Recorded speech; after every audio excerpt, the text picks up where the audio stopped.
ఈ BJP party 10 ఏళ్ల నుంచి అధికారంలో ఉంది.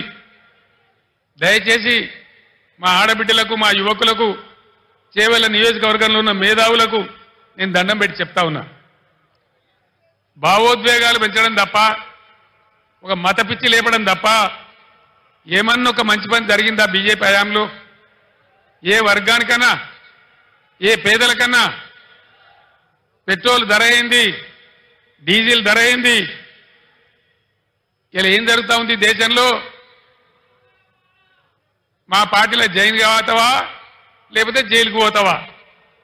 అయితే మోడీ తప్పితే ఈడీ. ఇదేనా బీజేపీ? ఇదేనా రాజకీయం? ఇదేనా దేశాన్ని ముందుకు తీసుకుపోయే పద్ధతి? ఇదేనా ప్రజాస్వామ్యాన్ని ఎక్కడికక్కడ పాతరేసే పద్ధతి? దయచేసి ఆలోచన చెయ్యాలి. గుడ్డిగా అలవోకగా ఓటేయద్దు. గుడ్డిగా ఓటేస్తే చాలా ఇబ్బందులు అవుతాయి. బీజేపీ చరిత్ర మీరు చూడలేదా? ఒక్క మాట దయచేసి బాగా ఆలోచన చేయాలి. నేను మీ అందరినీ చేతులెత్తి దండం పెడతా ఉన్నా.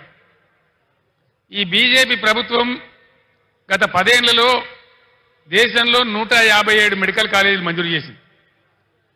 నేను 100 ఉత్తరాలు రాసిన ఒక్క కాలేజీ కూడా మనకి ఇయ్యలే. ఒక్క కాలేజీ ఇయ్యనటువంటి బీజేపీకి ఒక్క ఓటు కూడా మనం ఎందుకు వేయాలి? కేంద్రంలో ఉన్న చట్టం ప్రకారం దేశంలో ఎన్ని జిల్లాలుంటే ప్రతి జిల్లాకు ఒక నవోదయ పాఠశాల పెట్టాలి. మన దగ్గర మనం 10 నుంచి 33 జిల్లాలు చేసుకున్నాం. అంటే 23 కొత్త నవోదయ పాఠశాలలు రావాలి. అవి వస్తే బీసీ పిల్లలకు, ఎస్సీ పిల్లలకు, దళితులకు అందరికీ కూడా దానిలో అవకాశాలు దొరుకుతాయి. 150 ఉత్తరాలు రాసిన నేను 50 సార్లు స్వయంగా అడిగిన మోడీని. కానీ ఒక్క నవోదయ పాఠశాల కూడా ఇయ్యలే. చట్టాన్ని ఉల్లంఘించి ఒక్క మెడికల్ కాలేజీ ఇవ్వని, ఒక్క నవోదయ పాఠశాల ఇవ్వని ఈ బీజేపీకి మనం ఎందుకు ఓటేయాలి? దేనికోసం ఓటేయాలి? మీ అందరు టీవీలలో చూసినారు. నేను అసెంబ్లీలో చెప్పిన ముఖ్యమంత్రికి ఉన్నప్పుడు ఇదే మోడీ నా మెడ మీద కత్తి పెట్టి నీ రాష్ట్రానికి వచ్చే నిధులు బంద్ చేస్తా, సంవత్సరానికి 5,000 కోట్లు గుంజుకుంటా, నువ్వు రైతుల మోటార్లకు మీటర్లు పెట్టాలన్నాడు.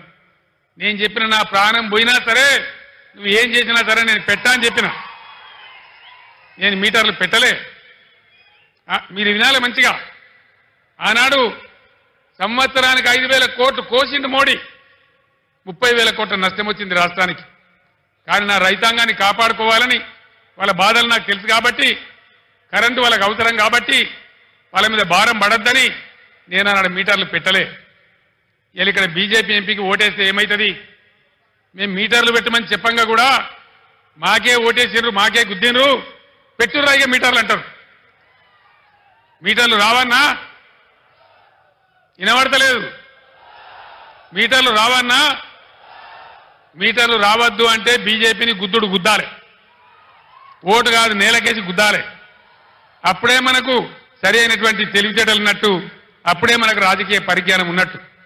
కాబట్టి నేను చేవేళ్ల మేధావులకు, విద్యావంతులకు నేను అప్పీల్ చేస్తా ఉన్నా, దయచేసి ఆలోచన చేయండి.